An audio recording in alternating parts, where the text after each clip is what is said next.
All right, my beloved, I'm going to do a little bit of economic focused video specifically concerning the monetary system, right? I used to do lots of videos when I was with the Hebrew Israelites about a failing monetary system, a changing monetary system. Although I don't believe in pareidolia anymore, where the Bible puts all those things together. The facts are those things are happening.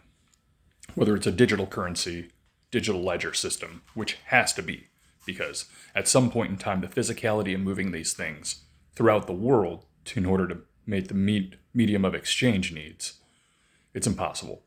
Because the medium exchange must be digital. The physical processes of moving those dollars and stuff around, you just can't do it. Especially when we get into worldwide exchange. Something different has to happen. We've been talking about the BRICS. BRICS is a thing that Brazil, India, Russia, China, and South Africa, plus all the other satellite countries that have signed on. What it looks like is the global south in its entirety, which is the other 65 to 70% of the economy in the world, is the global south BRICS bloc. America knows they have to buck that in order to keep supremacy in the currency, which is important, because I believe America does have about 500 more years going as like a federation or a conglomeration of North and South America. I mean, that's what has to happen. Something has to happen with the currency where we go digital. And I believe Russia is going to re-pick up the dollar. Yes.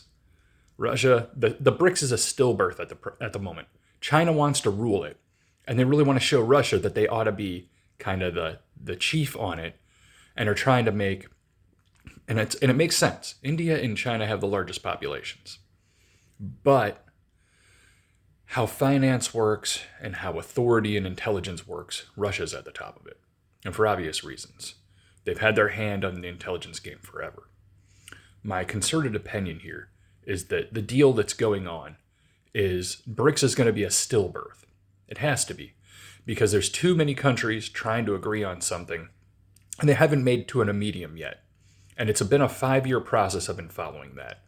What I really think would be happening is the door opens back up for the SWIFT system, the ISO 20022 system, which is the new system of the similar exchange, where Russia gets back on the dollar and gets in line, aka quits being such an adversary. We conglomerate and start focusing on pushing against China. Russia even has to do it too. They've realized that the Chinese initiative to get their fingers and access so that they have intelligence on anything, it's real, guys. The reality is they have multi-100-year plans. We have 20-year plans, 15-year plans, those kinds of things, right? Microcycles and macro cycles that don't look at the entirety of stuff. The Chinese have a long game, and they're winning. They're already winning, guys. The productive processes are, they used to be our proprietary information. They've got it. Other countries are saying the same thing too. If we don't figure out how to capitalize industrially off of our resources we do have, from the Arctic Circle to Tierra del Fuego over here, we're going to be buying their products and be responding to their authority. And the capacitation for their authority, you guys are not going to like. Really what needs to happen is Russia does need to get back on the dollar. And we need to have a conglomerated authority where, because realistically, we get along. We're fine. We don't have any major issues, conflict lines, or territorial disputes between us. Things could normalize easily between us and Russia, and it's done that even during Dmitry Medvedev's time. So what we can say, even when things were rough, they normalized quickly. I really think what's keeping us at odds is this Ukraine war thing, and I think they need to fucking drop it like a fucking dead bag. Those people don't like us, number one. They don't pay in over here. They don't want to add value over here. And they don't belong over here. We're not Europeans. We're Americans, right? We do American things. We have American ideals. We don't pick up random people that don't have our ideals, because when they come over here, we want to deject them. And that's an obvious cultural point. Every country does this thing. And I think there's a consolidation that needs to happen in that area. The authority in North America We need to confederate in a way where we have a conglomerated military, a conglomerated legal system, a conglomerated law system where, yes, the local laws get to stay, but you can move up and down in a different fashion. It needs to change, where people don't feel like they need to leave where they're at, where there's enough development where there is to satiate the people in the society they're at. Because coming up here, they're getting lied to.